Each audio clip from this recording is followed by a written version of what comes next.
చేరుము ప్రభు చెంత. ఇంత గొప్ప రక్షణలు చేయకు నిర్లక్ష్యం. ఇంత గొప్ప రక్షణలు చేయకు నిర్లక్ష్యం. ఓ మనసాయినారే, ఓ మనసాయినారే, రక్షణాదు ప్రభు ఇచ్చినాడు. రక్షణాదు ప్రభు ఇచ్చినాడు. రక్షణాదు ప్రభు ఇచ్చినాడు. దేవుడు లేడని కొందరు, మరి ఇంకే లేడని కొందరు. నిందను రాకడవులని ప్రభు వచ్చిన మరణం నిజమయ్యే. వయసు పెరుగుతుండగా మరి ఆయన పరుగు తెలుసా. వయసు పెరుగుతుండగా మరి ఆయన పరుగు. నిత్యము మదిలో గుర్తించుకొని, నిత్యము మదిలో గుర్తించుకొని చాటుము ఎల్లరకు జీవించుము. చాటుము ఎల్లరకు జీవించుము ప్రభు కొరకు. విరుగుము చెంత, విరుగుము చిరువంత, ఇక చీరుము ప్రభు చెంత. ఎవరేమన్నా నీవు మాత్రం, ఎవరేమన్నా నీవు మాత్రం యేసులో ప్రభు రక్షణ కోరు. యేసులో ప్రభు రక్షణ కోరు. యేసులో ప్రభు రక్షణ కోరు. యేసులో ప్రభు రక్షణ కోరు. విరుగుము చిరువంత, ఇక చేరుము ప్రభు చెంత. విరుగుము చిరువంత, ఇక చేరుము ప్రభు చెంత. విరుగుము చిరువంత, ఇక చేరుము ప్రభు చెంత.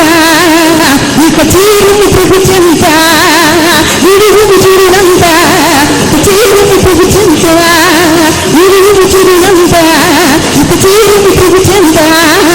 విరుగుము చిరువంత, ఇక చేరుము ప్రభు చెంత. ఇక చేరుము ప్రభు చెంత. ఇక చేరుము ప్రభు చెంత.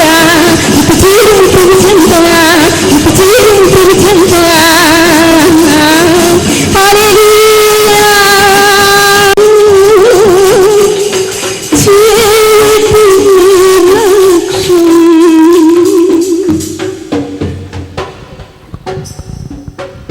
Praise the lord.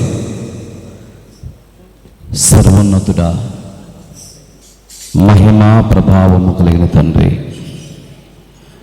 శ్రేష్ఠుడానికి స్తోత్ర. ఈ శ్రేష్టమైన సమయంలో ఈ పరిశుద్ధ లేఖనాల వైపుకి మా మనసును మళ్ళిస్తూ ఉండగా నీ మాటలు మాకు వినిపింపచేసి ఈ వాక్యపు వెలుగులోకి నడిపించి నీ శ్రేష్టమైన అనుభవాలు మాకు అనుగ్రహించమని ప్రార్థిస్తూ మమ్మల్ని మేము తగ్గించుకుంటూ నజరేయుడైన యేసుక్రీస్తు వారి శ్రేష్టమైన నామములో ఈ మనవులన్నీ అడిగి వేడుకొనుచు ప్రార్థన చేస్తుంటున్నాము తండ్రి. ఆమేన్. ఆమేన్. నీ మందను నీ వెచ్చట మేపుదువో, మధ్యాహ్నమున ఎచ్చట నీడకు వాటిని తోలుదువో నాతో చెప్పుము.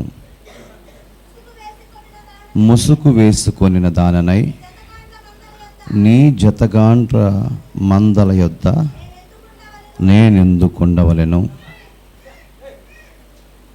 ఈ వాక్యాన్ని జ్ఞాపకం చేసుకుంటూ గొర్రెల కాపరి తన యొక్క మందను ఏ విధంగా నడిపిస్తున్నాడు అనే మాటలు చూసుకుంటూ వచ్చాం. తదుపరి వాక్యము పరమగీతములు 1వ అధ్యాయము 8వ వచనము. అందరి అది నీకు తెలియకపోయినా మందల అడుగు జాడలను బట్టి తన అనుభవాల గురించి ఈ వాక్య గ్రంథంలో కొన్ని అనుభవాలు మనం నేర్చుకున్నాం. ఆ అనుభవాలలో మొదటిది నిత్యము యెహోవాను ఆరాధించేవాడు. దావీదుకున్నటువంటి అనుభవాలు నిత్యము యెహోవాను ఆరాధించేవాడు లేక స్తుతించేవాడు.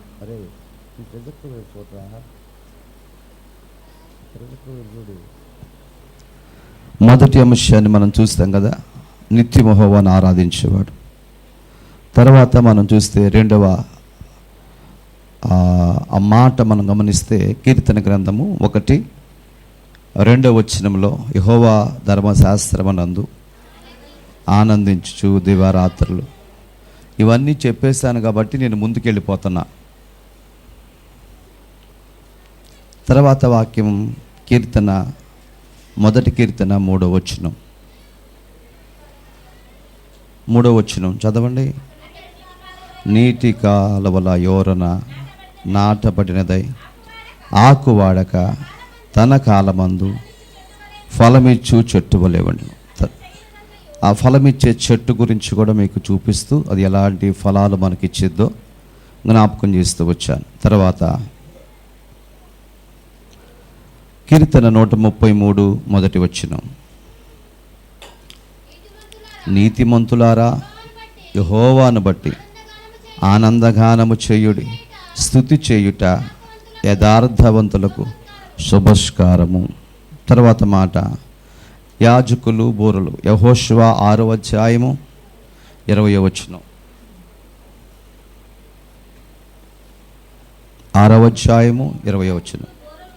యాజకులు బూరలు ఊదగా ప్రజలు కేకలు వేసిరి. ఆ బూరల ధ్వని వినినప్పుడు ప్రజలు ప్రాకారములు కూలిను. ఈ విధంగా యాజకులైనటువంటి వారు ఆ బూరలు ఊదిన సందర్భాన్ని మనం చూసాం.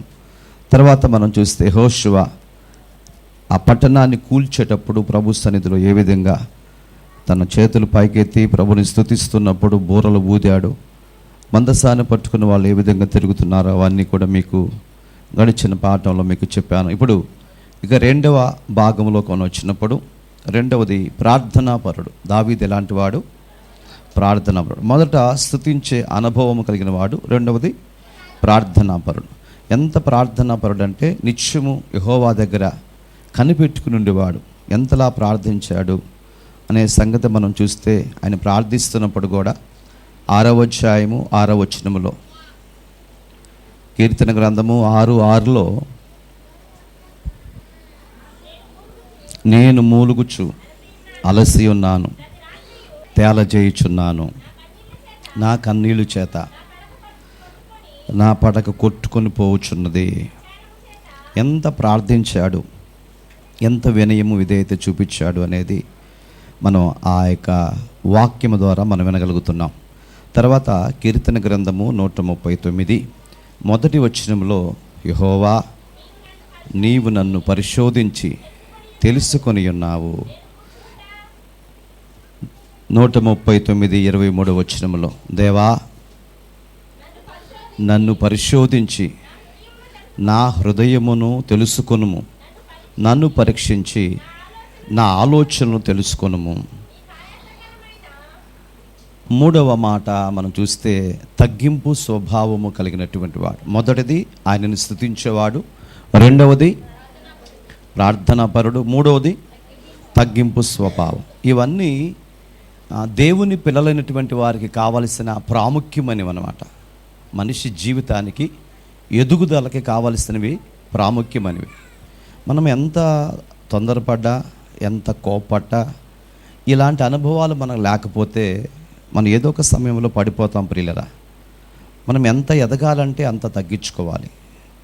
తర్వాత మూడవ మాటలో మనం చూస్తే ఆయన ఎంత తగ్గింపు కలిగిన వాడంటే దావీదు తండ్రి చెప్పినట్లుగా వారికి భోజనాన్ని తీసుకుని వస్తాడు. సమూయేలు మొదటి గ్రంథం 17వ అధ్యాయము 28వ వచనం.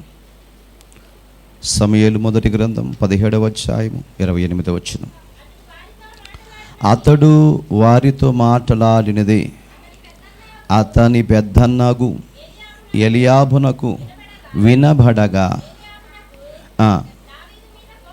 ఎలీయాబునకు కోపం వచ్చి అతనితో, నువ్వు ఇక్కడికి ఎందుకు వచ్చితివి? అరణ్యములోని ఆ చిన్న గొర్రె మందను ఎవరు వశము చేసితివి? నీ గర్వమును నీ హృదయపు చెడుతనమును నేను ఎరుగుదును. యుద్ధము చూసుటకి కదా నీవు వచ్చితివి అనెను. దావీదుతో అంటున్నటువంటి మాట ఇక్కడ మనకు కనబడేది మాత్రమే చదవాలి, ఇంక మిగతాది ఏది చదవదు. వాక్యం వింటున్నటువంటి వాళ్ళారా, అన్నయ్య చూసి మా తమ్ముడు వచ్చాడు, భోజనం తీసుకొచ్చాడు, మమ్మల్ని పరామర్శిస్తాకు వచ్చాడు అన్నటువంటి ఆలోచన అతనికి లేదు. కానీ వాళ్ళు ఏమంటున్నారంటే, నువ్వు ఎలాంటోడువో మాకు తెలుసు, నీవెలాంటి గర్వపు స్వభావము కలిగిన వాడువో, నీ హృదయం యొక్క చెడుతనం ఏంటో మాకు తెలుసు, మా పరువు తీయాలని, మేమేం చేస్తున్నావో చూడాలని ఇక్కడికి వచ్చావని అతను అన్నప్పుడు వాటి గురించి ఏం పట్టించుకోలేదు ప్రియులరా. అతని ఆలోచన విధానం ఏమిటంటే, దేవుని ప్రజలు సున్నతి లేని ఫిలిష్తీయుల చేతిలో నలిగిపోట లేక బంధించబడుట అది దావీదునకు ఇష్టం లేదు. అందుకనే తర్వాత మాట మనం చూస్తే 4వ మాట, భారము కలిగినటువంటి వాడు దావీదు. భారము లేక బాధ్యత, చెప్పండి, భారము లేక బాధ్యత. కుటుంబంలో ఎవరికి బాధ్యత ఉండాలి? భర్తక, భార్యక. కుటుంబంలో ఒక కుటుంబ వ్యవస్థలో పిల్లలు, భార్య, భర్త, ఈ 3 రకాల విధానాలు ఉంటాయి. వీళ్ళల్లో బాధ్యత కలిగినటువంటి వారు భర్త, భార్యన, పిల్లల? ఎవరు బాధ్యత కలిగి ఉండాలి? నాకు ఒకటి అర్థమవుతుంది, మీ ఇంట్లో ఎవరు కూడా బాధ్యత కలిగి ఉండలేదని, లేకపోతే చెప్పేవాళ్ళే కదా. కుటుంబంలో భర్త తన బాధ్యత తను కలిగి ఉండాలి, భార్య తన బాధ్యత తను కలిగి ఉండాలి, పిల్లలు కూడా బాధ్యత కలిగి ఉండాలి. దాన్నే కుటుంబం అంటారు. ఎవరు తీరును వాళ్ళు ఉంటే, ఎవరి ప్రాణానికి వాళ్ళు బ్రతుకుతుంటే అది కుటుంబం అనరు. కుటుంబము అయినప్పుడు ప్రతి ఒక్కరూ తమ బాధ్యతను కలిగి ఉండాలి. ప్రతి ఒక్కరూ కూడా తమ వంతు తాము బాధ్యతాపూర్వకంగా ప్రవర్తించగలిగితే ఆ కుటుంబము కట్టబడుతుంది. నా కుటుంబము, నా పిల్లలు, నా భర్త, నా భార్య అని ఎవరికి వాళ్ళు నా అనే మాటను ఉపయోగించాలి. అలా ఉపయోగించలేని సందర్భంలో ఆ బాధ్యతను ఓడిపోతుంది, ఆ కుటుంబ వ్యవస్థ దెబ్బతింటుంది ప్రియులారా. కానీ దావీదు ఏమనుకున్నాడంటే, ఇది నా కుటుంబం, ఇది నా దేవుని పని అనుకున్నాడు. ఈరోజు నా దేవుని పని అనే మనస్సు మనందరి హృదయాల్లో ఉండాలి. ఇది నా పని అనుకోవాలి ప్రియులారా. దావీదు అలా అనుకున్నాడు కాబట్టి దావీదు పట్ల దేవుడు కృప చూపించడానికి ఇష్టపడ్డాడు.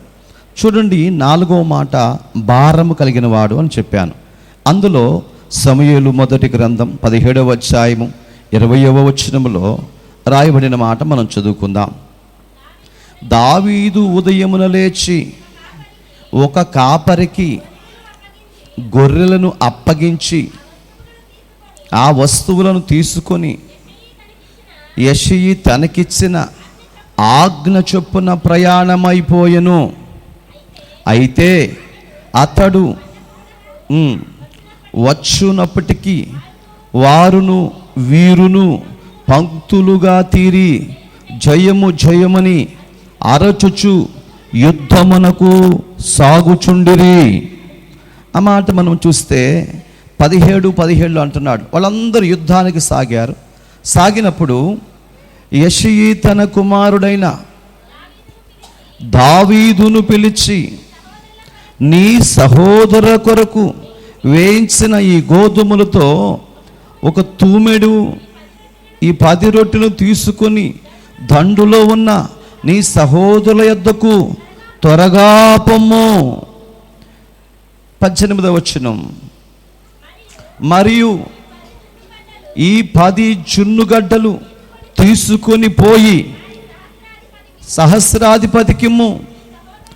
ఈ సహోదరులు క్షేమముగా నున్నారో లేదో వారి యొద్ద నుండి ఆనవాళ్ళకుడు తీసుకురమ్మని చెప్పి పంపివేసెను. ఈ విషయాన్ని తన కుమారుడైనటువంటి దావీదుకి చెప్పి పంపించాడు. అయితే దావీదు చూశాడు. చూసిన తర్వాత జరిగిన సంగతి 19వ వచనంలో సౌలును 17వ అధ్యాయం 19వ వచనం. సౌలును వారును ఇశ్రాయేలీలందరూ యుద్ధము చేస్తూ ఉండగా, చాలు వాళ్ళు యుద్ధం చేయటానికి దావీదు, ఆ పరిస్థితులు గమనించినటువంటి ఈ దావీదు ఒక భారభరితమైన జీవితాన్ని కలిగి ఉన్నాడు.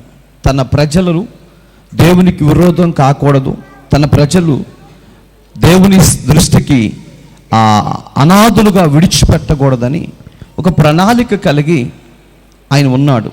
అందుకనే ఆయన ఒక బాధ్యత కలిగిన వ్యక్తిగా ప్రవర్తించాడు. ఆ బాధ్యత ఎంతవరకు అంటే దేవుని మీద ఆధారపడ్డాడండి. దేవుని మీద పూర్తిగా ఆధారపడ్డాడు. 5వ మాట మీకు జ్ఞాపకం చేస్తున్నాను. దేవుని మీద ఆధారపడినటువంటి వాడు దావీదు. దేవునికి మహిమ కలుగును గాక.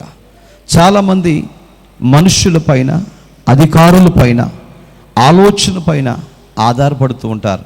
కానీ చిన్న వయసు నుంచి కూడా దావీదు కేవలము దేవుని మీద మాత్రమే ఆధారపడ్డాడు. రాజు అయిన తర్వాత కూడా దేవుని మీదే ఆధారపడ్డాడు. ఆయన చివరి క్షణం తన ప్రాణము పోయే టైంలో కూడా దేవుని మీదే ఆధారపడ్డాడు. ఈరోజు వాక్యం వింటున్నటువంటి వారులారా, మనం ఎవరి మీద ఆధారపడ్డాము? నువ్వు దేవుని మీద ఆధారపడుతున్నావా, మనుషుల మీద ఆధారపడుతున్నావా? ఒక్కసారి మనం పరీక్షించుకోవలసిన వారమై ఉంటున్నాం. మనుషుల మీద ఆధారపడినంత కాలం మనుషులు ఏదో ఒక రోజు మనల్ని విడిచిపెట్టేస్తారు. మనుషులు ఏదో ఒక రోజు మనకి దూరం అయిపోతారు. దేవుని మీద ఆధారపడినంత కాలం అరణ్యములో దేవుడు విడిచిపెట్టలేదు, కుటుంబ వ్యవస్థలో దేవుడు విడిచిపెట్టలేదు, ఆ తర్వాత రాజైన తర్వాత కూడా దేవుడు అతన్ని విడిచిపెట్టలేదు. ఇంకా చెప్పాలంటే రాజైన తర్వాత అతని కుటుంబాలలో నుంచి, అతని వంశములో నుంచి అనేక మంది రాజులను దేవుడు బయటికి తీసుకొచ్చాడు. చేతులు ఎత్తి చెబుదాం హల్లెలూయా. అంటే ఒక మనిషి దేవుని మీద ఆధారపడితే ఇంతలా ఆశీర్వాదం ఉంటుందా అంటే బైబిల్ చెప్తున్న మాట ప్రకారం అంతకంటే ఎక్కువ ఆశీర్వాదం ఉంటుంది ప్రియులరా. ఒక్కడై వచ్చాడు అబ్రహాం. దేవుడు పిలిచాడు అబ్రహాముని, ఒక్కడై వచ్చాడు. కానీ నేడు ప్రపంచానికి ఒక్కడైపోయాడు. ఒక్కడిగానే బయలుదేరాడు, ఒంటరి పోరాటం పోరాడాడు, దేవుని మీద మాత్రమే ఆధారపడ్డాడు. ఎక్కడికి వెళ్ళాలో తెలియక ప్రయాణం చేశాడు. దేవుడు చూపించిన స్థలానికి వెళ్ళాడు, అక్కడ ప్రభు పక్షాన్ని నిలబడ్డాడు. ఒక్కడైనటువంటి వాడు ప్రపంచానికి ఒక్కడయ్యాడు. ఒకవేళ నువ్వు ఒక్కదానివి అనుకుంటున్నావేమో, ఆ సంఘానికి ఒక్కదానివిగా, ఆ గ్రామానికి ఒక్కదానిగా, ఆ పట్టణానికి ఒక్కదానిగా, నీ వంశానికి ఒక్కదానిగా నువ్వు మిగలాలి. దేనికంటే ప్రార్థనా జీవితంలో, ప్రభుకి లోబడే విషయంలో, ప్రభు మీద ఆధారపడేటువంటి విషయంలో ప్రియులరా. ఇంకా మిగిలిన విషయాల గురించి నేను చెప్పట్లేదు. ఇక్కడ మనం గమనించగలిగితే ఆయన దేవుని మీద ఆధారపడ్డాడు. దేవుని మీద ఆధారపడినప్పుడు మన ఎదుట ఉన్నటువంటి శత్రువు ఎవరైనా ఆ శత్రువుని ఎదిరించే శక్తిని దేవుడు మనకిస్తాడండి. శత్రువుని ఎదుర్కొనే ధైర్యాన్ని దేవుడు మనకిస్తాడు. ఆధారపడినప్పుడు మాత్రమే, ఆధారపడ్డామని అనుకున్నప్పుడు మాత్రం కాదు. చాలామంది ఆధారపడ్డాను, ప్రార్థనకు వెళుతున్నాను, ప్రభువును కలిగి ఉన్నాను అనుకుంటారు. కానీ పూర్తిగా ప్రభు మీద ఆధారపడటం నేర్చుకోలేకపోతున్నాం. నేర్చుకోవాలండి. ప్రతి దానికి, ప్రతి విషయానికి దేవుడే మనకు సహాయకుడు. కాబట్టి ఆయన మీద ఆధారపడాలి. కానీ ఇక్కడ మనం గమనించవలసిన విషయం ఏంటంటే, మీకు జ్ఞాపకం తీసుకొస్తాను. పరిశుద్ధ గ్రంథంలో దావీదు కంటే ముందు ఒక రాజు ఉన్నాడు. ఆయన ఎవరు? దావీదు కంటే ముందు ఒక రాజు ఉన్నాడు. ఆయన సౌలు. సౌలు మీరు చూస్తారు, ప్రారంభంలో న్యాయాధిపతులు అందరూ కూడా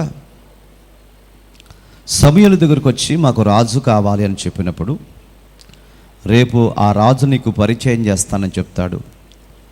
రేపు ఇశ్రాయేలు జనాంగాన్ని చూశాడు దేవుడు. ఆ ఇశ్రాయేలు జనాంగంలో 12 గోత్రాల వాళ్ళు ఉన్నారు. ఈ 12 గోత్రాల వారిలో సుమారు 30 లక్షల మంది ప్రజలు ఉన్నారు. మహామహులు ఉన్నారు, గొప్పోళ్ళు ఉన్నారు, జ్ఞానం కలిగిన వాళ్ళు ఉన్నారండి. అలాంటి వారు అందరిలో కల్లా ఓ వ్యక్తిని దేవుడు చూశాడు. ఆయన ఎవరంటే ఇశ్రాయేలీయులందరిలో కల్లా ఎత్తుగా ఉంటాడు, ఇశ్రాయేలీయులందరిలో కూడా సౌందర్యంగా ఉంటాడు. ఇంకా చెప్పాలంటే తగ్గింపు కలిగినటువంటి వాడు సౌలు అండి. సౌలు మనం చాలా సందర్భాల్లో తక్కువ అంచనా వేస్తాం. తగ్గింపు జీవితాన్ని కలిగిన వాడండి. అతని తండ్రి గారి యొక్క గాడిదలు పోయినప్పుడు పని వాళ్ళని పంపిస్తే వాళ్ళు వెతుక్కొస్తారు, కానీ తానే వెళతాడు. తానే వెళ్ళి ఆ గాడిదలను వెతుక్కుంటాడు. అంటే మనకు అర్థమవుతున్న సంగతి, బాధ్యత కలిగినటువంటి వాడు తన పని విషయంలో కూడా తాను బాధ్యత కలిగినట్లుగా మనం చూస్తున్నాం. బాధ్యత అనేది ప్రాముఖ్యమైంది. ఆ వ్యక్తిని దేవుడు చూశాడు.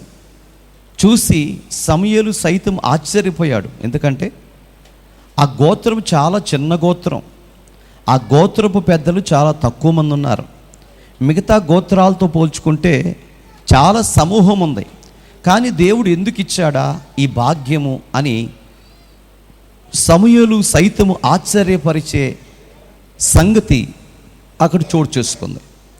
మనకు అర్థమవ్వాలి, ప్రపంచంలో ఎంతోమంది గొప్పవాళ్ళు, ఘనులు, ఆధిక్యత కలిగిన వాళ్ళు, ఆస్తులు కలిగిన వాళ్ళు, అంతస్తులు కలిగిన వాళ్ళు, మేడలు, మిద్దెలు, సంపద, దైవజ్ఞానం కలిగిన వాళ్ళు ఎంతోమంది ఉండగా వాళ్ళందరినీ ప్రక్కన పెట్టి ఈరోజు దేవుడు ఒక ధన్యత, దేవుని మీద ఆధారపడే జీవితం, దేవునితో కూడా బ్రతికే జీవితం, ఆయన కొరకు జీవించే ఒక శ్రేష్టమైన అనుభవాలను ఇచ్చి ఆయన మందిరములో తన బిడ్డలుగా బ్రతికే భాగ్యం ఇచ్చాడంటే నిజంగా సౌలును ప్రేమించిన దేవుడు మనలను కూడా ప్రేమిస్తున్నాడు. దేవునికి మహిమ కలుగునుగాక. హల్లెలూయా. ఉమ్మదం వేస్తుంది కదా బాగా, అనండి. ఉమ్మదం వేస్తుంది అన్నవాడు చేపేకత్తండి. ప్రభు, ఈ ఉమ్మది వేసే వాళ్ళ వరకు మాత్రమే ఏసీ ఇవ్వండి అయ్యా, మిగతా వాళ్ళు బయట కూర్చుంటారు. అమ్మాయి మందిరంలో ఏసీ పట్టించిన తర్వాత ఉమ్మదం లేని వాళ్ళు బయట కూర్చున్నారు, కానీ కాస్త ఇబ్బందిగా ఉందన్న వాళ్ళు లోపల కూర్చుకుందరు. కానీ దేవుడు మంచి ఏసీలు 2 ఇచ్చును గాక. అబ్బా, ఇక పొద్దున పూట సాయంత్రం ప్రార్థనే. పొద్దున అంటే ఇక్కడే భోజనం చేసి వచ్చేయటం, ప్రార్థన చేసుకుంటే అటే పడుకుని నిద్రపోతాం.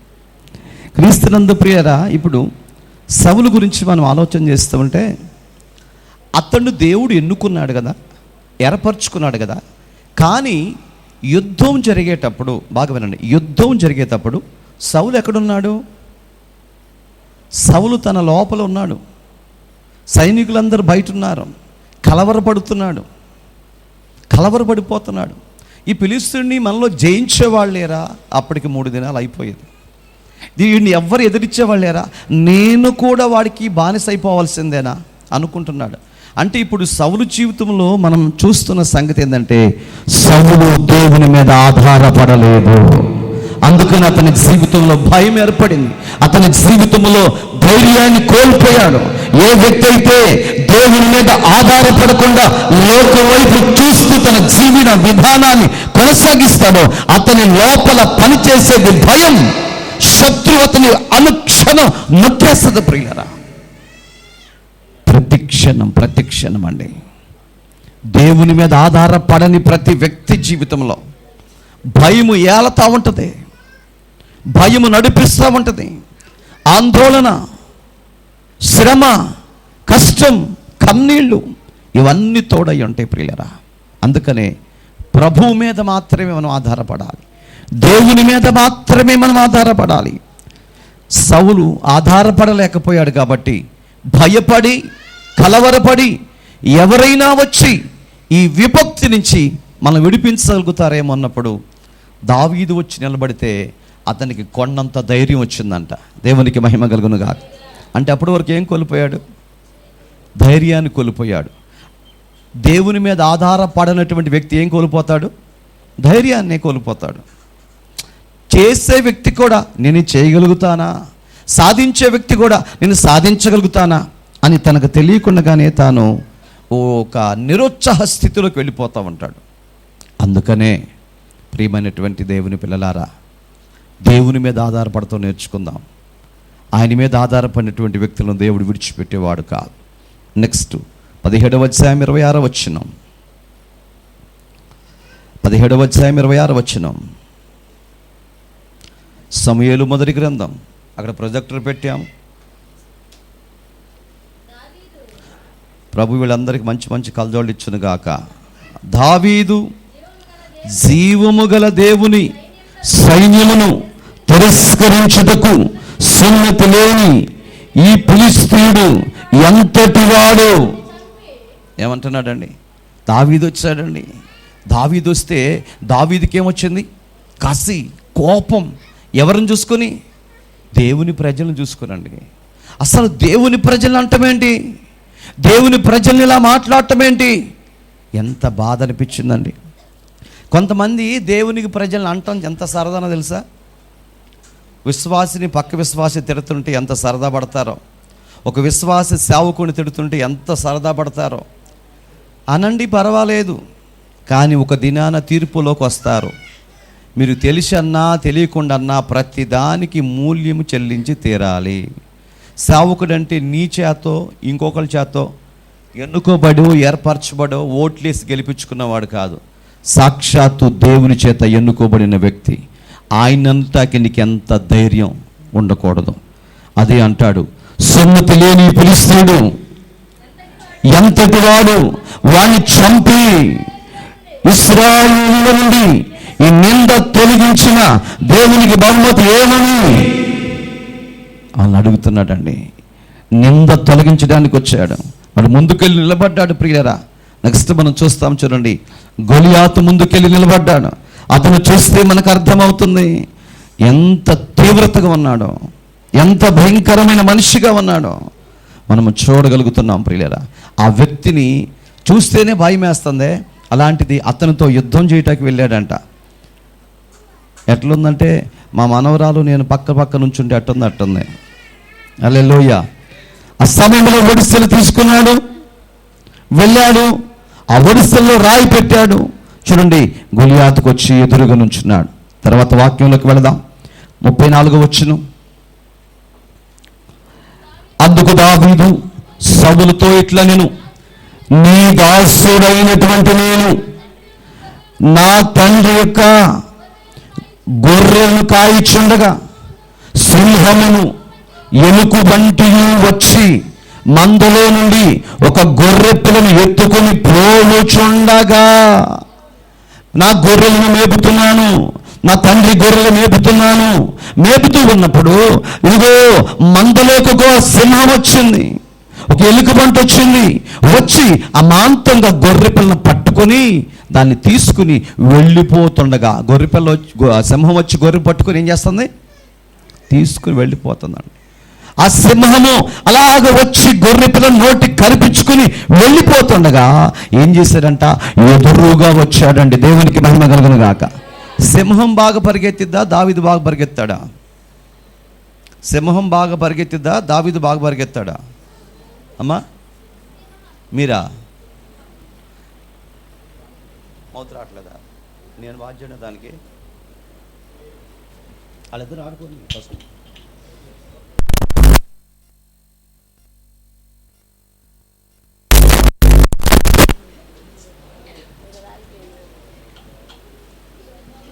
అదేంటి బీట నెట్టదు కదా, మీరిద్దరు ఎంత కూర్చున్నారు ఇక్కడ?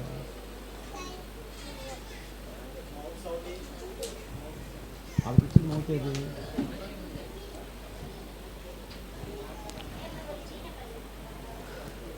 హల్లెలూయా. సింహమునకు ఎదురుగా వచ్చి దాన్ని ఏం చేశారంటే అలాగా ఆ సింహపు గడ్డాన్ని పట్టుకునంట చీల్చి పడేశాడంటండి. దేవునికి మహిమ కలుగును గాక. ఇదే సందర్భం సంసోన్ జీవితంలో కూడా జరిగిందండి. ఆ సింహాన్ని ఏం చేశాడు? ఆయన కూడా సింహాన్ని చీల్చేశాడు. ఆయనకు ఈయనకు బలం ఉందా అంటే ఇద్దరికీ బలం లేదు. వాళ్ళిద్దరికీ శక్తి బలము దేవుడే. హల్లెలూయా.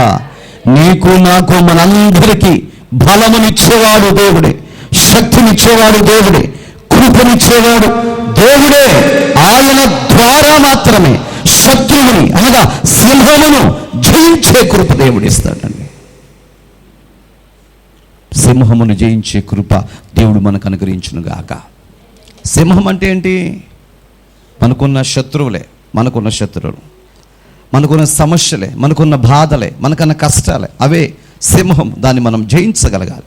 తర్వాత వాక్యంలో 17వ అధ్యాయం 35వ వచనం, నేను దానిని తరిమి చంపి దాన్ని మామూలుగా చంపటం కాదండి. అంటే ఈ దావీదును చూసినప్పుడు సింహం ఏం చేస్తుంది? తిరగబడిన తర్వాత ఈయన గడ్డాలు పట్టుకొని గట్టిగా చీలుస్తుంటే అది విడిపించుకొని ఏం చేసిందంట? పరిగెత్తుతుంది దాటిపోవాలని. అంటే ఇతని నుంచి తప్పించబడాలని పరిగెత్తుతుంటే అప్పుడు ఆయన ఏం చేశారంటే దానికి పట్టుకోవటం కోసం తరిమి చంపాడంటండి. దేవునికి మహిమ కలుగునుగా. తరిమి దాని నోట నుండి ఆ గొర్రె పిల్లను విడిపించి అది నా మీదకు రాగా దాని గడ్డము పట్టుకొని దానిని ఏం చేసావంట? నీ వల్ల ఇద్దా? దానిని ఎవరు కొట్టారు? దావీదు మహారాజు దానిని కొట్టి, దేవునికి స్తోత్రం. కనీసం కుక్కను కూడా కొట్టలేం మనం. ఎందుకని? తిరగబడిద్దేమోనని. కానీ సింహమునంట గడ్డం బట్టి చీల్చి దాన్ని కొట్టి ఆ గొర్రె పిల్లకి ఏ గాయం అవ్వకుండా దాన్ని నేను కాపాడుకుంటుని. తర్వాత చూస్తామా, అక్కడ ఏదో కర్ర దొరికినట్టుంది. ఆ కర్ర తీసుకుని దాన్ని ఏం చేస్తున్నాడు? చచ్చిన సింహాన్ని మళ్ళీ తనివి తీరే కొడుతున్నాడు. నా గొర్రె మందల్లో ఉన్నటువంటి ఆ గొర్రె పిల్లను ఎందుకు తీసుకుని వెళుతున్నావని విపరీతంగా కొడుతున్నట్టుగా చూస్తున్నాం ప్రియ. దాన్ని అలాగూ చంపాడు. వాక్యంలో చూద్దాం 36వ వచనం, నీ దాసుడునైన నేను ఆ సింహమును ఎలుగుబంటిని చంపితినే, జీవము గల దేవుని సైన్యమును తిరస్కరించిన ఈ సున్నతి లేని ఫిలిష్తీయుడు వాటిలో ఒకదాని వలె అగును. హల్లెలూయా. ఎవరంటున్నారండి? దావీదు అంటున్నాడు, సింహం ఉందే, సింహం ఎలుగుబంటులాగా వాటిలో ఒకదానిలాగా ఈడైపోతాడు. ఎవరో? సౌలుతో ఈ యొక్క దావీదు చెబుతుంటే, సౌలు దేవుని మీద ఆధారపడవలసినటువంటి దావీదు దేవుని మీద ఆధారపడకుండా సౌలు ఈయన చెప్పే మాటల ద్వారా ధైర్యాన్ని తెచ్చుకుంటున్నాడు. అసలు నన్ను పిలిచిన దేవుడు ఒక అతను ఉన్నాడు. ఎన్నో యుద్ధాలు చేశాడు సౌలు. ఆ యుద్ధాలలో జయించాడు. 40 సంవత్సరాల పాటు సుదీర్ఘంగా ఇశ్రాయేలు ప్రజలు మొట్టమొదటి రాజుగా పరిపాలించాడంటే సమర్థవంతమైన రాజే. అలాంటిది ఎంత జరిగినప్పుడు కూడా దేవుని మీద ఆధారపడటం నేర్చుకోలేకపోయాడు. ఈ మాటలన్నీ చెప్తుంటే సౌలుకండి మంచి ధైర్యం వచ్చినట్లుగా అనిపించింది.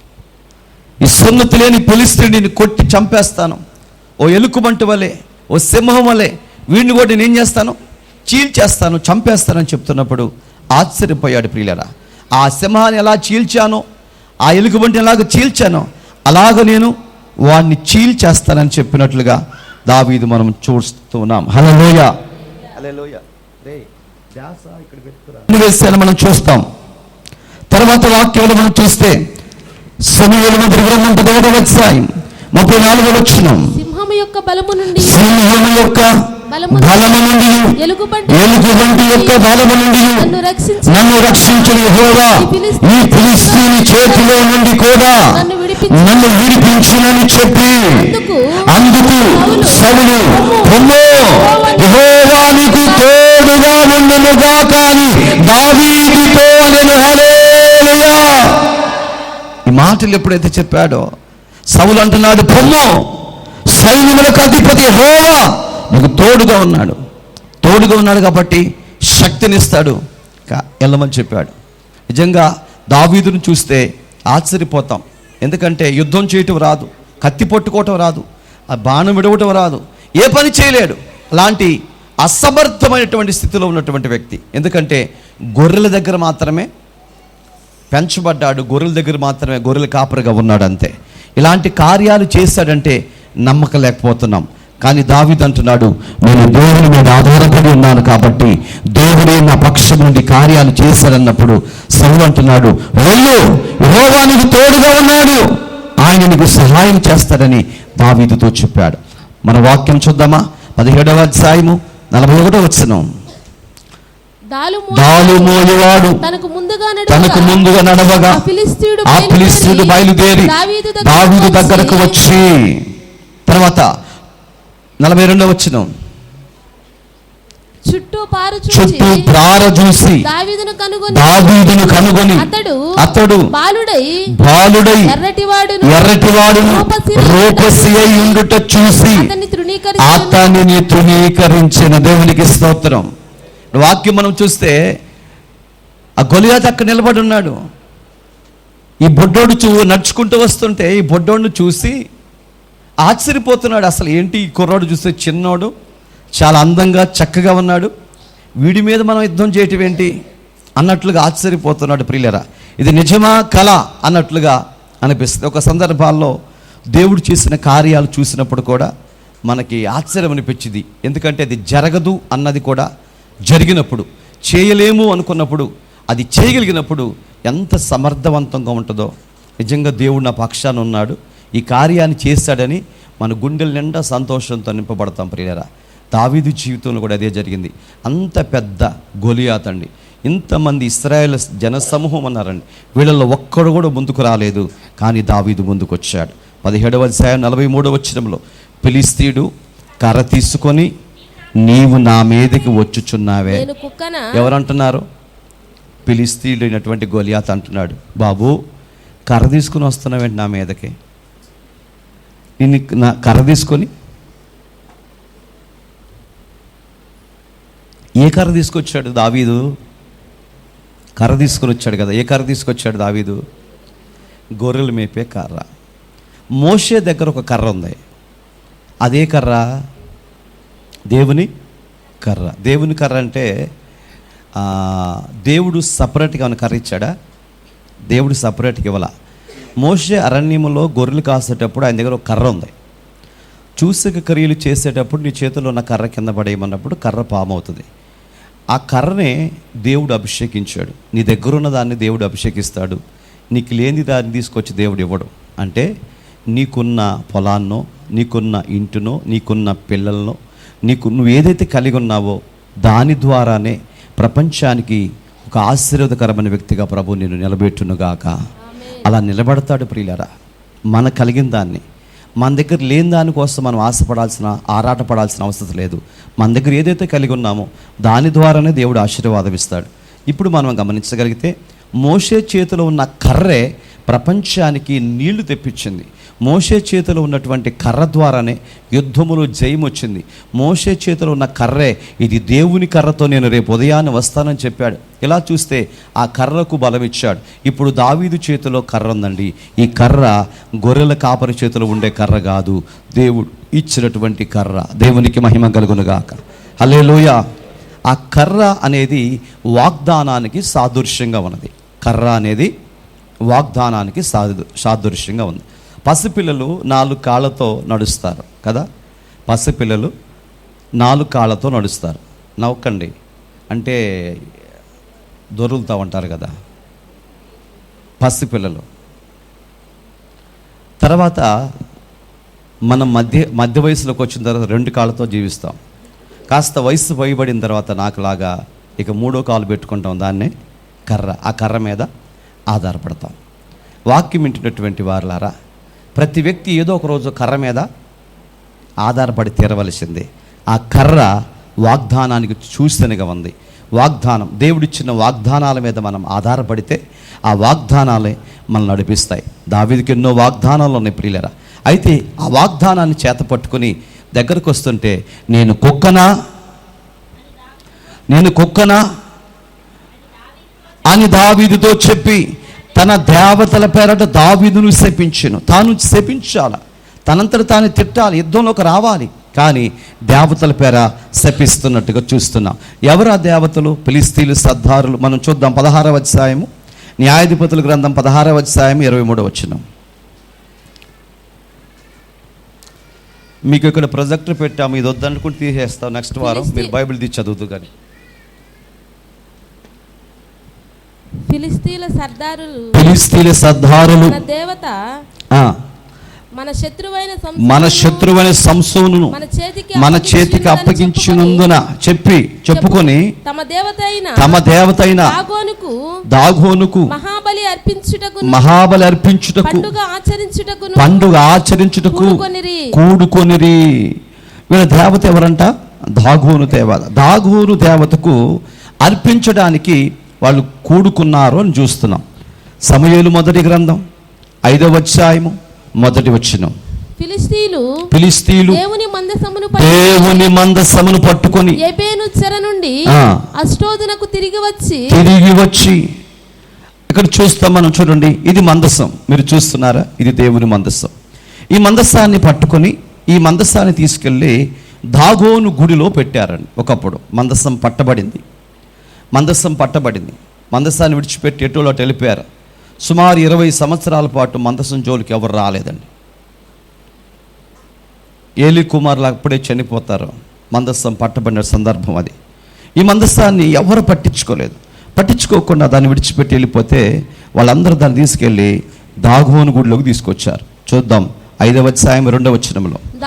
దాగోను గుడిలో దాగోను ఎదుట దానిని ఉంచిరి. మందసం ఇంట్లో పెట్టుకునేది కాదు కాబట్టి గుడిలోకి తీసుకెళ్ళి దాగోను గుడి దగ్గర ఆ మందసాన్ని పెట్టారు. ప్రియులారా, ఇప్పుడు ఎవరి పేర శపిస్తున్నాడు అనే సందర్భాన్ని మీకు జ్ఞాపకం చేస్తూ ఉన్నాను. ఆ తర్వాత చూద్దాం. ఇది మీరు చూస్తున్నటువంటి ఈ దాగోను గుడి, సంసోను కట్టేసింది కూడా ఈ గుడి దగ్గరే. వాళ్ళ యొక్క ఆరాధ్య దైవం, ఫిలిష్తీయుల యొక్క ఆరాధ్య దైవం, లేకపోతే కులదైవం అంటారు కదా, ఆ కులదైవం ఈ గుడే. ప్రతిసారి వాళ్ళు ఇక్కడికి వచ్చి బలులు అర్పించుకుంటారు. కోళ్ళు మేకలు కోసుకొని బలులు అర్పించుకొని మొక్కుబళ్ళు తీర్చుకుంటుంటారు. కొన్ని రోజుల పాటు పండగ వాతావరణం వాడికి కలుగుతుంది. ప్రియులరా, ఎన్నో బలులు అర్పించుకుంటూ వస్తారు. అదే ఆచారంగా ప్రతి సంవత్సరం మరి ఎవరి దేవతకు వాళ్ళు బలు అర్పించుకుంటూ, కొన్ని దేవతలకైతే 3 సంవత్సరాలకు ఒకసారి, కొన్నిటికి 5 సంవత్సరాలకి, కొన్నిటికి సంవత్సరం అలా జరుపుకుంటూ ఉంటారు. అంటే వాళ్ళకు ఉన్నటువంటి సందర్భాన్ని బట్టి ప్రతి సంవత్సరం 2-3 రోజులు ఆ దేవత ఎక్కడైతే ఉందో ఆయా రాష్ట్రాల నుంచి కూడా బస్సుల్లో వచ్చి ఇక్కడ ఒక గొర్రె కోసుకొని తినేసి వెళ్ళిపోతారు. మనం కోనేటిపురంలో కూడా ఒక దేవత ఉంది. ఆ దేవతకి చాలా ప్రాంతాల నుంచి వస్తారంట వాళ్ళ కుల దైవాన్ని కొలుచుకోవటం కోసం. అలాగే ఈ ఫిలిష్తీయుల దేవత ఇక్కడికి వచ్చి అనేకమైన బలులు అర్పించుకుంటారు. దేవునికి వాళ్ళు చేసుకున్నటువంటి మొక్కుబళ్ళన్నీ కూడా చెల్లించుకుంటారు. ఈ దేవత వాళ్ళకి ఆచారంగా వస్తూ ఉంది. మనం చూద్దాం 5వ అధ్యాయం 3వ వచనం. అయితే మరునాడు ఆ గుడిలోకి తీసుకొచ్చి పెట్టారు. ఏంటది? ఎక్కడ ఉండాలి మందసం? మందసం అనేది ఎక్కడ ఉండాలి? అతి పరిశుద్ధ. ఇశ్రాయేలుని మోషే నడిపించేటప్పుడు అరణ్యంలోకి వచ్చిన తర్వాత ఒకరోజు మోషే, నేను నీకు దగ్గరగా ఉండి మాట్లాడాలనుకుంటున్నాను, కాబట్టి నా కొరకు ఒక ప్రత్యేకమైనటువంటి మందసాన్ని చేయించు అన్నాడు. అప్పుడు తుమ్మకరతో మందసాన్ని చేయించి ఓ ప్రత్యేకమైనటువంటి కొలతల చేత ఓ ప్రార్థనా మందిరాన్ని లేక ఒక గుడారాన్ని, ప్రత్యక్షపు గుడారాన్ని నిర్మించి ఆ గుడారంలో పెట్టు. నేను ఏదైనా నీతో మాట్లాడాలి అనుకున్నప్పుడు ఆ గుడారంలోకి నేను వస్తాను, మన ఇద్దరం కలిసి మాట్లాడుకుందాం అని చెప్తాడు. అప్పుడు తుమ్మకర్ర చేత ఆ మందసాన్ని చేయించి బంగారపు రేకును పొదిగించి దానికి కెరూబులను పెట్టి మందసాన్ని చేయించి ఆ మందసాన్ని ఆవరణంలో కాకుండా, పరిశుద్ధ స్థలంలో కాకుండా అతి పరిశుద్ధ స్థలంలో అది ఉంచుతారు. అతి పరిశుద్ధ స్థలంలో ఉంచినప్పుడు అక్కడికి అనేక మంది ప్రజలు వచ్చి బలులు అర్పించుకుంటూ ఉంటారు. ఆవరణంలో ధ్యానిస్తూ ఉంటారు. పరిశుద్ధ స్థలంలో, అతి పరిశుద్ధ స్థలంలో ఏర్పరచబడినటువంటి లేవీ అయిన యాజకులు మాత్రమే ఒకసారి లోపలికి వెళ్ళి వీళ్ళు కార్చేటువంటి ఆ గొర్రెపిల్ల రక్తాన్ని తీసుకెళ్ళి ఆ మందసానికి తాపించాలి. ఇది సిస్టమ్. ఈ విధంగా జరుగుతూ వచ్చేది. ఇలా జరుగుతున్నటువంటి ఆ మందసాన్ని ఓ దినాన ఏలీ కుమారులు సైతం యుద్ధంలో ఉన్నప్పుడు ఆ యుద్ధం ఓడిపోతున్నారు. అంటే సుమారు చాలామంది అప్పటికే చనిపోయారు. చనిపోతే మన దగ్గర మందస్సం లేదు కాబట్టి, యెహోవా మనతో లేడు కాబట్టి మనం వెళ్ళి మందసం తీసుకొద్దామని అప్పట్లో సిలోహులో ఉన్నటువంటి ప్రార్థనా మందిరంలో ఆ మందసాన్ని ఉంటే దాన్ని తీసుకొచ్చి యుద్ధ భూమిలో పెట్టారు. యుద్ధ భూమిలో పెట్టిన తర్వాత దేవుని కోపం అధికమైంది, ఎక్కువైంది. ఎందుకంటే దేవుడు అనేవాడు పరిశుద్ధ స్థలములలో మాత్రమే ఉండాలి. ప్రార్థనా మందిరములో కట్టబడినటువంటి డేరాలో లేక కట్టబడినటువంటి ప్రత్యక్షపు గుడారములో మాత్రమే ఉండాలి. అందుకోసమే దేవుడు ఆ విధంగా చేయించాడు. కానీ వాళ్ళు జరిగించిన పని ఏంటంటే, దేవుడు మనతో ఉంటాడేమో అనుకుని ఆ మందసాన్ని తీసుకుని వెళ్ళి ఎక్కడ పెట్టారంట? యుద్ధ భూమిలో పెట్టారు, అల్లరి స్థలాల్లో పెట్టారు. దేవుని పనిని తీసుకెళ్ళి అల్లరి స్థలాల్లో పెట్టారు. నీవైనా నేనైనా మనం ఎప్పుడైనా సరే మన గురించి మాట్లాడుకోవచ్చు, తప్పులేదు. కానీ దేవుని గురించి అనేక స్థలాల్లో అనేక సందర్భాల్లో మాట్లాడుకోవటం నేరం. అది నేరం. ఎంతటి నేరం అంటే అది మన ప్రాణం మీదకే మనం తెచ్చుకుంటాం. చూడండి, మందసాన్ని తెచ్చారు, యుద్ధ భూమిలో పెట్టారు. దానికి కారకులైనటువంటి దేవుని సావుకునికి 2 కుమారులు చనిపోయారు. వారితో పాటు 30,000 మంది అప్పటికప్పుడే ఎన్నడూ ఊహించని రీతిగా చచ్చిపోయారు. ప్రియులరా, ఎందుకు చచ్చిపోయారంటే దేవుని సన్నిధి ఎక్కడ ఉండాలో అక్కడే ఉండాలి. నీ ఇష్టం వచ్చినట్లుగా, నా ఇష్టం వచ్చినట్టుగా, మన ఇష్టం వచ్చినట్టుగా దేవుని ఎక్కడ పడితే అక్కడ మనం చేసేవారుగా ఉండకూడదండి. ఆయనకు ఒక ప్రత్యేకత ఉంది. ఆ ప్రత్యేకత ప్రకారమే ఆయన మనం కొలవాలి, ఆరాధించాలి. ప్రార్థన చేసే టైంలో ప్రార్థించాలి, ఆరాధించే టైంలో ఆరాధించాలి. ఆయనకి ఏ సమయం మనం ఇవ్వాలి ఆ టైం అలా ఇవ్వాలి. ప్రార్థన చేసే టైంలో మాట్లాడుకోవటం, వాక్యం వినే టైంలో ఏదో ఆలోచన చేయటం ఇది మనకు తగదు. మన జీవితాలు మనం కాపాడుకోవాల్సిన వారం ఏంటున్నాం. అయితే జరిగిన సంగతి ఏంటంటే, ఆ యుద్ధ భూమిలో అంతమంది చనిపోతే ఇశ్రాయేలీయులు మందసాన్ని విడిచిపెట్టి వెళ్ళిపోయారు. అక్కడ ఉన్నటువంటి ఫిలిష్తీయులు ఆ మందసాన్ని తీసుకొచ్చి ఈ దాగోను దగ్గరికి తీసుకొచ్చారు. ప్రియులరా, ఇక్కడ మనం చూస్తాం. చూడండి, 3వ వచనం, 5వ అధ్యాయం 3వ వచనం.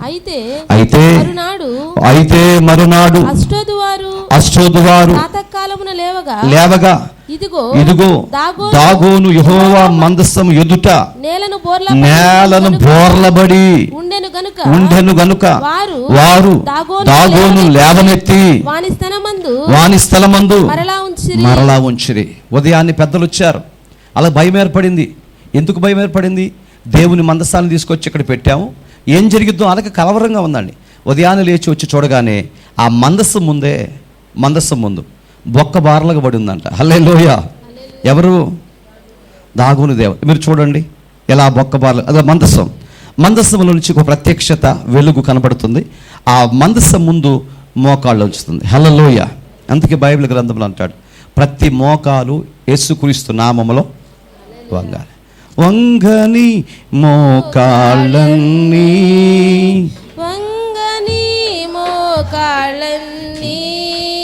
యేసయ్యా ఎదుట వంగిపోవును, యేసయ్యా ఎదుట వంగిపోవును. యేసు రాజుగా వచ్చుచున్నాడు, భూలోకమంతా తెలుసుకుంటాడు. యేసు రాజుగా వచ్చుచున్నాడు, భూలోకమంతా తెలుసుకుంటాడు. రవి కోటి తేజుడు ధన్యమైన దేవుడు, రవి కోటి తేజుడు ధన్యమైన దేవుడు రారాజుగా వచ్చుచున్నాడు. యేసు రారాజుగా వచ్చుచున్నాడు, యేసు రాజుగా వచ్చుచున్నాడు. భూలోకమంతా తెలుసుకుంటాడు. బొక్క బార్లుగా పడిందండి. పెద్దలందరూ ఆశ్చర్యపోయారు. అయ్యో, గాలికి పడిందేమోలేని వాళ్ళే సమర్థించుకొని పైకి లేపి నిలబెట్టారండి. చాలామంది అంటే ఇంక గాలికి పడి ఉంటుందిలే, ఇంకా దేనికో వచ్చిందిలే, అందరికి వచ్చింది నాకు కూడా వచ్చిందని అనుకుంటాం. అసలు సమస్య ఎందుకు వచ్చింది? సమస్యకి రావడం గల కారణం ఏంటి? ఎప్పుడు మనం ఆలోచన చేయం. అందరికి వచ్చింది, మనకు వచ్చింది కాదు, అది నిన్ను బట్టే వచ్చింది. అది ఎందుకు వచ్చిందో నేను తర్వాత సబ్జెక్టులో మీకు జ్ఞాపకం చేస్తాను. తర్వాత 5వ వచనం, 4వ అధ్యాయం 5వ వచనం. అతడు ఆ మరునాడు వారు ఉదయం లేవగానే దాగోను యెహోవా మందసం ఎదుట నేలను బోర్లబడి ఉండెను. దాగోను యొక్క తలయు 2 అరచేతులను తెగవేయబడి గడప దగ్గర పడి ఉండెను. వాని మొండెము మాత్రము వానికి మిగిలి ఉండెను. దేవునికి స్తోత్రం. వాక్యం వింటున్నటువంటి వారులారా, ఇక్కడ జరిగిన సంగతి ఏంటంటే, ఇసుకోబాకమ్మ అట్లా కూడా అడ్జస్ట్ చేసుకొని చదువు. చేతులు ఒక చోట ఇరిగిపోయినాయి, తల ఒక చోట పడిపోయింది. అంటే ఎవరో వచ్చి దాన్ని ఏం చేశారంట? ఎవరో వచ్చి దాన్ని తెగవేశారంట. మనం చూస్తాం, చూడండి ఆ ఇమేజ్ కూడా చూడండి, చాలా చక్కగా ఉంటుంది. తలకు చోట, మొండి మొగు చోట ఇలా రకరకాలుగా పడిపోయింది అని మనం చూస్తాం. ఎందుకు ఇలా పడిపోయింది అంటే దేవుని ఎదుట నిలవలేక, దేవుని ప్రత్యక్షత ఎదుట ఏ సాతాను నిలవలేదు. దేవునికి విరోధమైంది ఏది నిలవదు ప్రియులారా. చేతులకు చోట, తలకు చోట భయంకరంగా పడిపోయింది. తర్వాత మన వాక్యాలు చూస్తే కాబట్టి 5:5 వచనంలో కాబట్టి దాగోను యాజకులేమి, దాగోను గుడికి వచ్చు వారేమి, నేటి వరకు ఎవరును అస్తోదులో దాగోను యొక్క గుడి గడపను త్రొక్కుటలేదు. అయ్యో, ఏం జరిగిందండి? ఎవరేమన్నారు? ఎవరు కూడా ఎక్కడికి వెళ్ళలేదంట. ఎందుకని? భయం ఏర్పడిపోయింది. అసలు చేతులు నరికిపడేయటం ఏంటి, మొండివి నరికిపడేయటం ఏంటి, తలకు చూడటం ఏంటి, ఏ పార్ట్కి ఆ పార్ట్ ఉండటం ఏంటి, చాలా ఆశ్చర్యం వేసిందండి. ఎవరో ఒక వ్యక్తి వచ్చి చేసినట్లుగా ఉంది, కానీ ఇంకోటి కనబడతలేదు. వాళ్ళకి అర్థమైంది ఈ సైన్యములకు అధిపతి యెహోవా శక్తివంతుడు, ఆయన ఎదుట ఎవరు కూడా నిలవలేరని అర్థమైంది. అందుకనే ఆ దెబ్బతో దేవుని మందసాన్ని బట్టి ఎవరు కూడా గుమ్మాన్ని తొక్కలేదు, ఎవరు కూడా అక్కడికి బలం రప్పించడానికి వెళ్ళలేకపోయారు. ప్రియులారా, దేవునికి మహిమ కలుగును గాక. ఇప్పుడు ఎవరి పేరు చేపిస్తున్నాడు ఆయన? ఎవరి పేరు చేపిస్తున్నాడు అంటే ఇప్పుడు గొలియాతుకు అర్థం కాని సంగతి ఏంటంటే ఆ దేవత కూడా అన్ని ఎరకొట్టుకుని మా యేసయ్య ముందు పడిపోయిందన్న సంగతి వాడికి అర్థం కాలేదు. అర్థం కాక నా దేవత పేరు చెప్పిస్తున్నా, నువ్వు చిన్న కోరోడివి, నువ్వు అలా అయిపోతావు, ఇలా అయిపోతావు, నా మీదకి రావటం ఏంటని చెప్పి యుద్ధం చేయలేక, అంటే కిందకు వంగలేక అది చెప్పించడం మొదలుపెట్టాడండి. దేవునికి మహిమ కలుగును కాక. అతని గురించి అతనికి అర్థం కాలేదు, అతని దేవత గురించి అతనికి అర్థం కాలేదు. ప్రియులారా, ఆ దేవత సైతమే నా యేసయ్య పాదాల దగ్గరికి వచ్చి మోకరించగలిగింది. ఇక్కడ మనం చూస్తాం. ఇక 6వ విషయం, దేవుని మీద ఆధారపడినటువంటి దావీదు. 6వ విషయం ఏంటంటే పాపములను ఒప్పుకొనినటువంటి దావీదు. హల్లెలూయా. 6వ విషయం ఏంటి? 6వ స్వభావం ఏంటి? పాపములు ఒప్పుకున్నటువంటి వాడు.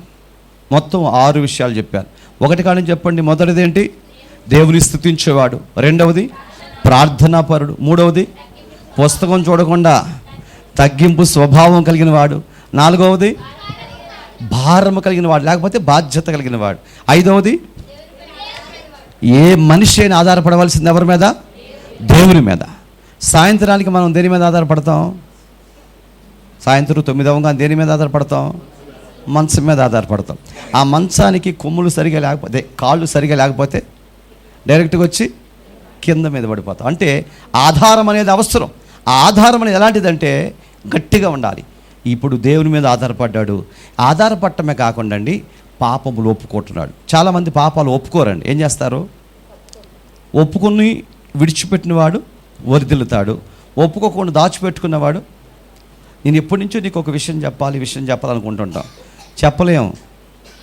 కడుపంతా నొప్పి వచ్చేస్తుంది. కొంతమందికి ఏదైనా విషయం తెలిసిందనుకోండి, అది 10 మందితో పంచుకోపోతే ఎంత బాధో.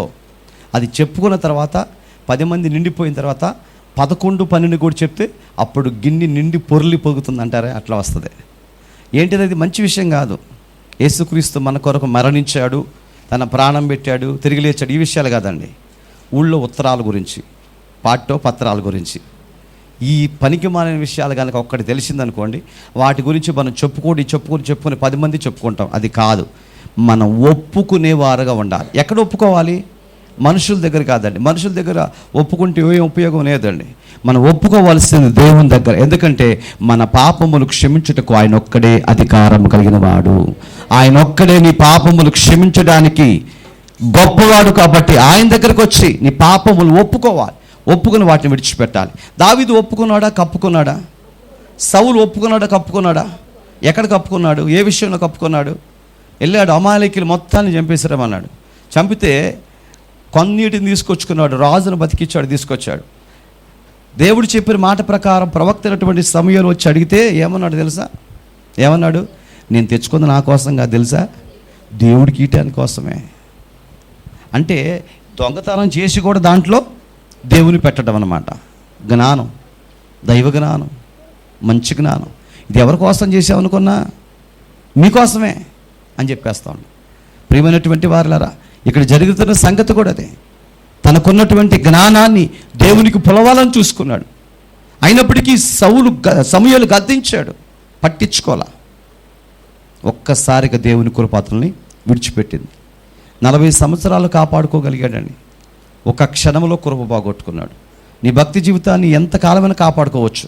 ఒక అబద్ధం చెప్పటం వల్ల, ఒక్కసారి గొనగటం వల్ల, ఒక్కసారి సనగటం వల్ల, ఒకసారి అపవిత్రంగా మాట్లాడుకోవటం వల్ల, విశ్వాసుల గురించి, సావుకుల గురించి, వేరే పాస్టర్ల గురించి, ఎవరి గురించి సరే మనం మాట్లాడుకోవటం వల్ల నువ్వు కాపాడుకున్న భక్తి అంతా పోయింది ఒకసారిగానే. ఎవరి జీవితాన్ని ఆడు కాపాడుకుందాం, ఒకళ్ళ గురించి మనకెందుకు? ఎవరి క్రియలు చూపిన వాళ్ళకి దేవుడు ఏమిస్తాడు? ప్రతిఫలం ఇస్తాడు. నేను చేసే పనికి నాకు ఇస్తాడు, మీరు చేసే పనికి మీకు ఇస్తాడు దేవుడు. అంతేకాని మీది నాకు రాదు, నాది మీకు రాదు. ఎవరి భక్తి వాళ్ళు చేసుకుందాం. ఈ లోకంలో బ్రతికినంతకాలం నలుగురితో కలిసి జీవిద్దాం, హ్యాపీగా ఉంటుంది. ఒకళ్ళ మీద ఒకళ్ళకి ద్వేషాలు, కక్షలు, కోపాలు పెట్టుకొని భక్తికి దూరం అయిపోయి, దేవునికి దూరం అయిపోయి, ఆ తర్వాత దేవుని ఓకర తెచ్చుకొని ఏం ఉపయోగం మనకి? ప్రేమతో బతికిద్దాం 4 రోజులు, తర్వాత ఎడిదిరిగి మనం మోసేస్తారు కదా, వెళ్ళిపోతాం. మోసేదాకా కాస్త 4 రోజులు ప్రేమగా, మంచిగా, అందరితో కలివిడిగా, ఓర్చుకుంటూ, సహనంతో ఉందాం. ఎదుటి వ్యక్తి ఎవరైనా తప్పు చేశారో సహిద్దాం, తప్పేమైంది? అందుకే ప్రభు అంటాడు, నీ కంట్లో దూలాన్ని పెట్టుకుని ఎదురు కంటిలో నలుసును చూడొద్దు. మన ఇంట్లో కూడా, మన కంటిలో కూడా, మన కుటుంబాలు ఎన్నో ఉంటాయి. ఆడని చూసుకుందాం. ఎదుటి వాళ్ళకి ఇంటి గురించి మనకెందుకు? జాగ్రత్త బ్రతుకుదాం. కొద్ది రోజులైనా పాపాలు ఒప్పుకునేటువంటి ఆ మనసు అనేది చాలా శ్రేష్టమైంది. ఆయనకుంది ఆ మనసు. దానిలో మనం చూస్తే సమూయేలు 2వ గ్రంథం 12వ అధ్యాయం 1వ వచనం. కావున యెహోవా నాతానును దావీదు నొద్దకు పంపెను. అతడు వచ్చి దావీదుతో ఇట్లనెను, ఒకానొక పట్టణమందు 2 మనుష్యులు ఉండిరి. వాక్యం వింటున్నటువంటి వాళ్ళ నాతాను ప్రవక్త వచ్చాడు, జరిగిన సంగతి చెప్తున్నాడు. ఏమంటున్నాడంటే, ఓ దినాన దావీదు మహారాజు యుద్ధము జరుగుతుంటే యుద్ధానికి వెళ్ళలేదు, ఇంటి దగ్గరే ఉన్నాడు. యుద్ధానికి ఎందుకు వెళ్ళలేదు ఎవరైనా చెప్తారా? యుద్ధానికి దావీదు ఎందుకు వెళ్ళలేదు ఎవరైనా చెప్తారా? యుద్ధం జరుగుతున్నప్పుడు నాయకుడు ముందుండాల్సిన నాయకుడు ఉండలేదు. ఎక్కడున్నాడు? ఇంటి దగ్గర ఉన్నాడు. ఇంటి దగ్గర ఉండవలసిన మిద్ది మీదకి వచ్చాడు. ఎందుకు అలా ఉన్నాడు? ఇంటి దగ్గర ఉన్నాడు. ఎందుకు యుద్ధానికి వెళ్ళలేదు అమ్మా? దానికంటే ముందు యుద్ధంలో ఒక ప్రమాదం నుంచి తప్పించబడినప్పుడు ఇశ్రాయేలుతో ప్రమాణం చేయించుకుంటాడు. నువ్వు బయటికి రావద్దయ్యా, ఇశ్రాయేలుకి దీపం లాంటి వాడివి, నువ్వు వెలుగుతూ ఉంటే మేము అందరం వెలుగుతాం, చావనైనా మేము చేస్తాం, కానీ నువ్వు మాత్రం మాకు బయటికి రావద్దని చెప్పి ఆ దావీదుని గుండెల్లో దాచుకున్నారు. అందుకే బయటికి రానిలేదు దావీదుని. అందుకనే దావీదు ఇంటి దగ్గర ఉన్నాడు. ఉన్నవాడు ఉండకుండా మిద్ది మీదకి వెళ్ళాడు. మిద్ది మీద దగ్గరికి వెళ్ళి ఏం చేశాడు? యుద్ధమందు నేను మిద్ది మీద చూడరాని నల్లగాంచినావే, యుద్ధమందు నేను మిద్ది మీద చూడరాని దేశం కనులగాంచినావే, బుద్ధి వీడినాను, బుద్ధి వీడినాను, బుద్ధి వీడినాను, బుద్ధి వీడినాను, ఏ దినాల జీవం ఎరుగనైతికం, ఏ దినాల జీవం ఎరుగనైతికం, ఒక్క మాట చాలు, ఒక్క మాట చాలు, ఒక్క మాట చాలు, అతని గట్టిగా ఒక్క మాట చాలు, ఒక్క మాట చాలు, ఒక్క మాట చాలు నాతో నీవు మాట్లాడినచో నాతో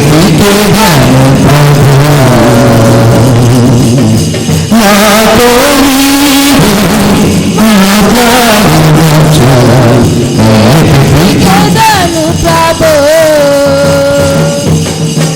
హల్లెలూయా.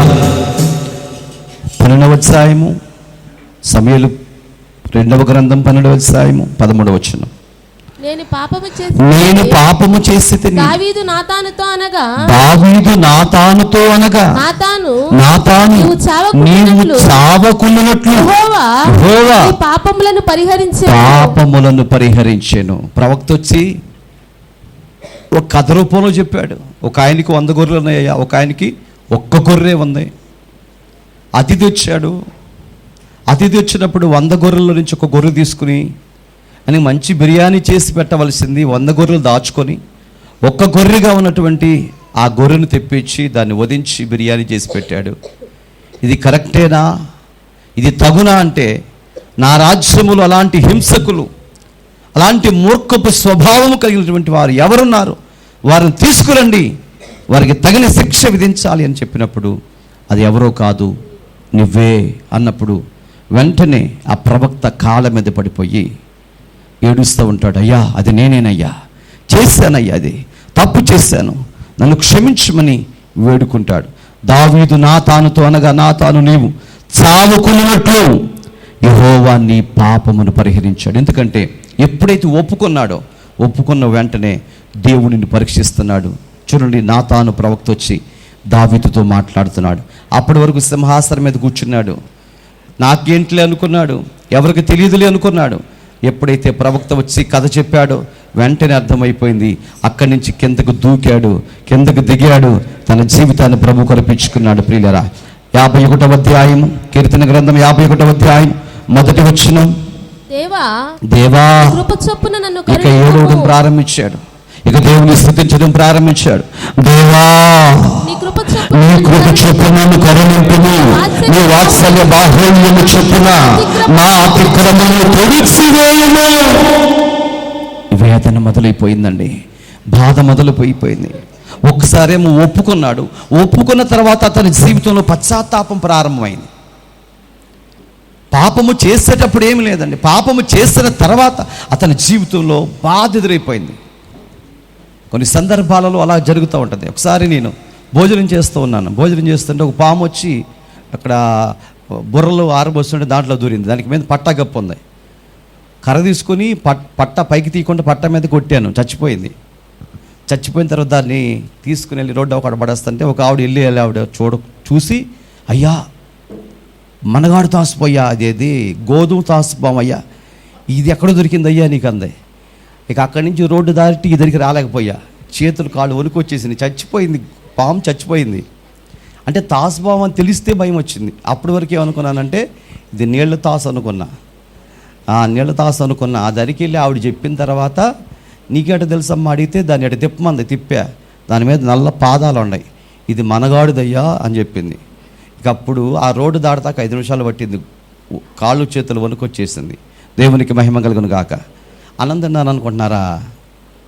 తిని లేసి వచ్చా కదా, ఇక తినలేకపోయా, ఇక బయటే కూర్చుని మళ్ళీ ఇంకో దాన్ని అమ్మ వచ్చిద్దామనని. దేవునికి మహిమ కలుగును గాక. అంటే అది అయిపోయిన తర్వాత భయం వచ్చింది. ఎవరు చెప్పకపోతే భయం వచ్చేది కాదు. ఇప్పుడు దావీదు పరిస్థితి కూడా అంతే. ఒప్పుకున్నాడు కదా, ఒప్పుకున్న తర్వాత భయం ఏర్పడిపోయి ప్రభు సన్నిధిలో కూర్చొని, దేవా నీ కృప చొప్పున నన్ను కరుణించుము, నీ వాత్సల్య బాహుళ్యము చొప్పున నా అతిక్రమములన్నిటినీ తుడిచివేయండి అయ్యా. ఎంత వేదన వచ్చిందండి, ఎంత బాధ వచ్చిందండి, అన్నిటి జ్ఞాపకం చేసుకున్నాడు. 2వ వచనం, నా దోషమును పోవునట్లు నన్ను బాగుగా కడుగు, నా దోషము పోవునట్లు నన్ను బాగా కడుగయ్యా. నాలో దోషము పాపము ఇక వ్యతిరేకమైన ఏదైతే ఉన్నాయో అవన్నీ నా నుండి పోయేలాగా నన్ను బాగుగా కడుగు, నా పాపము పోవునట్లుగా నన్ను పవిత్రపరచయ్యా. మనం పవిత్రపరచుకోలేమండి. ఎందుకంటే యేసుక్రీస్తు రక్తము వలన మనం పవిత్రపరచబడతామే కానీ ఇంకా ఎటువంటి పవిత్రత అనేది మనకి రాదు. యేసుక్రీస్తు వాక్యము ద్వారా, ఆయన రక్తము ద్వారా మనకి పవిత్రత దొరుకుతుంది. 90వ కీర్తన 8వ వచనములో, మా దోషములను నీవు నీ ఎదుట ఉంచుకొని ఉన్నావు, నీ ముఖకాంతిలో మా రహస్య పాపములు కనబడుచును. ఆయన నిలబడినప్పుడంట మనం రహస్య స్థలాలలో చేసిన ఆ పాపములన్నీ, మనం మాట్లాడుకున్న ప్రతి మాట, మన చూపు, మన నడక, మన అలవాట్లు అన్నీ కూడా తేటపరచబడుతున్నాయి అంటండి. అదే అంటున్నాడు, అయ్యా నీ కనుదృష్టి మా మీద వచ్చినప్పుడు ఆ వెలుగులో మా జీవితం అంతా కూడా తేటపరచబడుతుంది.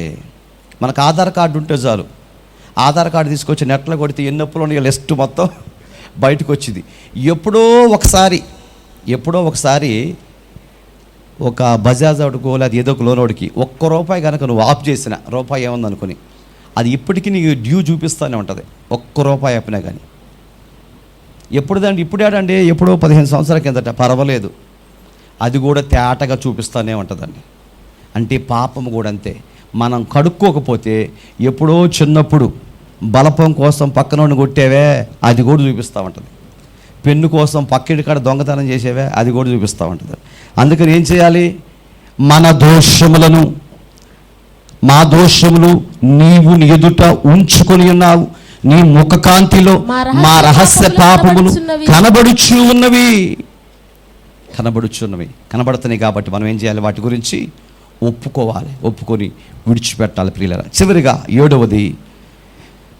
ఏడవ పాయింట్ ఏంటంటే, దేవునికి ఇచ్చుటలో ముందున్నవాడు దావీదు.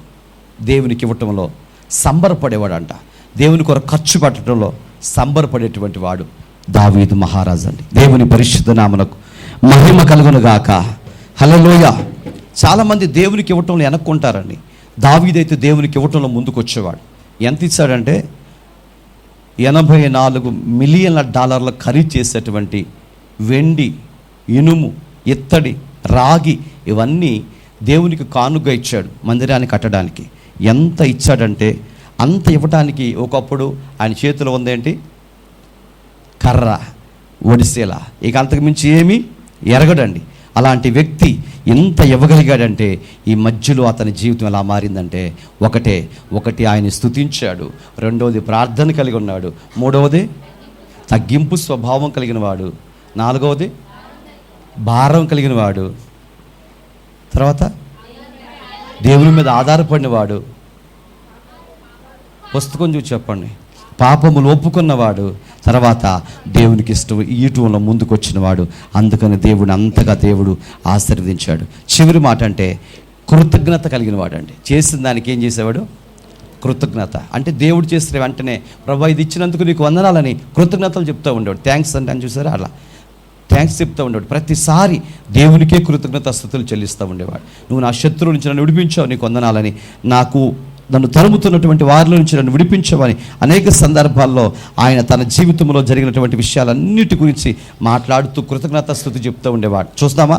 103వ కీర్తన 1వ వచనంలో, నా ప్రాణమా యెహోవాను సన్నుతించుము, నా అంతరంగమునున్న సమస్తమా ఆయన పరిశుద్ధ నామమును సన్నుతించుము, నా ప్రాణమా యెహోవాను సన్నుతించుము, ఆయన చేసిన ఉపకారములలో దేనిని మరువకు. అంటే కృతజ్ఞత కలిగినటువంటి వాడని ఈ వచనం ద్వారా మనకు అర్థమవుతుంది.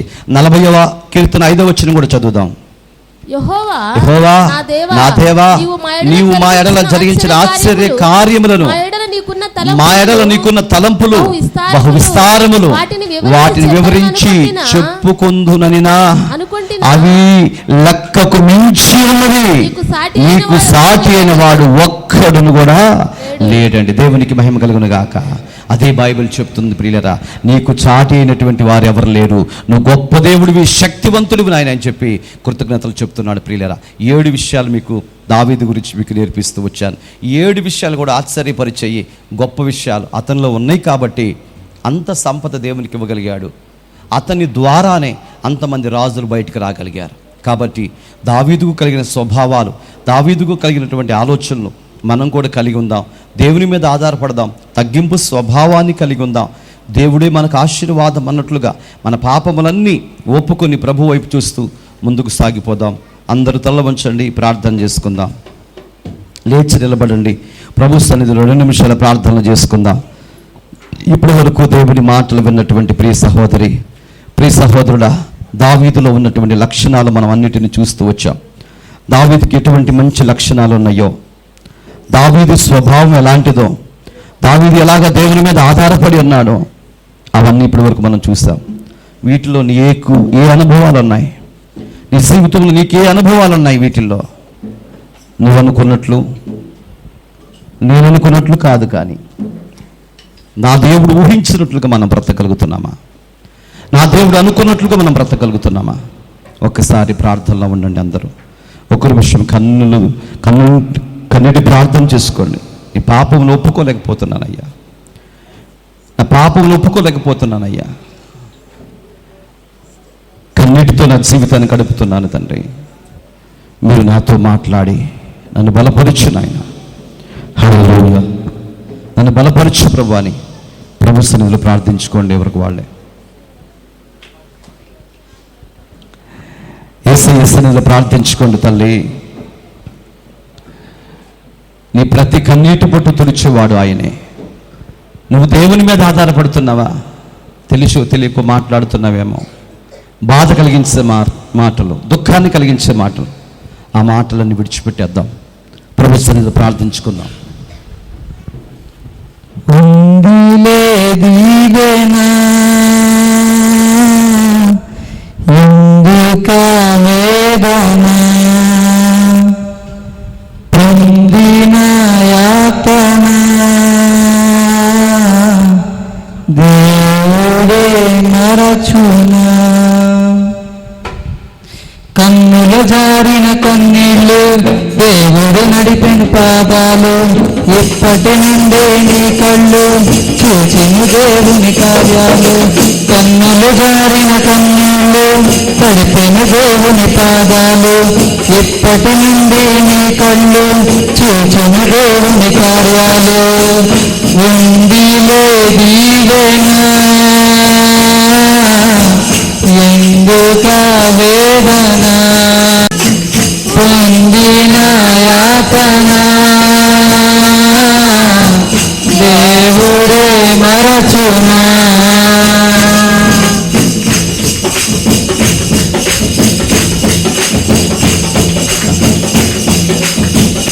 పలుకాకిలో కన్నందించిన ఏకాకివై నీవు రోధించిన పలుకాకిలో దించిన అవమాన పర్వాలు ముగిసేనులే ఆనందపై పాలు పాడేవులే. నవ్వినోళ్ళంతనే ముందు తలను వంచే నీకు ముందు నవ్వినోళ్ళంతనే ముందు తలను వంచే నీకు ముందు ఉందిలే దీవెనా ఎందుక వేదన దేవుడే మరచునా కన్నుల జారిన కన్నీళ్ళు తడిపిన దేవుని పాదాలు ఇప్పటి నుండి నీ కళ్ళు చూచిన దేవుని కార్యాలు. కన్నీళ్ళు తడిపిన దేవుని పాదాలు ఇప్పటి నుండి నీ కళ్ళు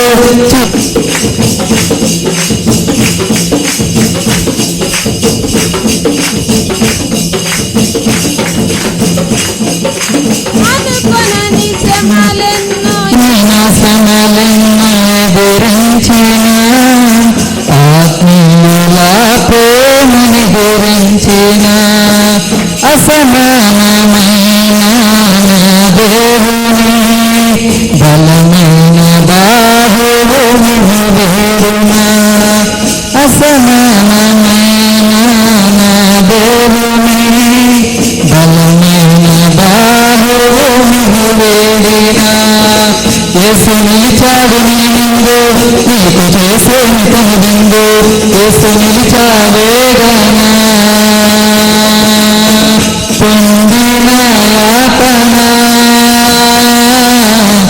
దేవుడే మరచునా ఉందిలే దీవెనా ఎందుక దేవుడే మరచునా కన్నుల జారిన కన్నీళ్ళు తడిపిన దేవుని పాదాలు ఇప్పటి నుండి నీ కళ్ళు చూచిన దేవుని కార్యాలు. కన్నుల జారిన కన్నీళ్ళు తడిపిన దేవుని పాదాలు ఇప్పటి నుండి నీ కళ్ళు చూచిన దేవుని కార్యాలు. ఇన్న మాటలు మా హృదయాల్లో ఫలింపచేసి దావీదు కలిగిన శ్రేష్టమైన అనుభవాలు మేము కలిగి నీ సన్నిధిని ఇప్పుడు స్తుతించు భాగ్యము దయచేయమని యేసయ్య నామములో ప్రార్థన చేసి వేడుకుంటున్నాము తండ్రి. ఆమేన్. ఎవరైనా సాక్ష్యం చెప్పేవాళ్ళు ఉంటే సాక్ష్యం చెప్పండి.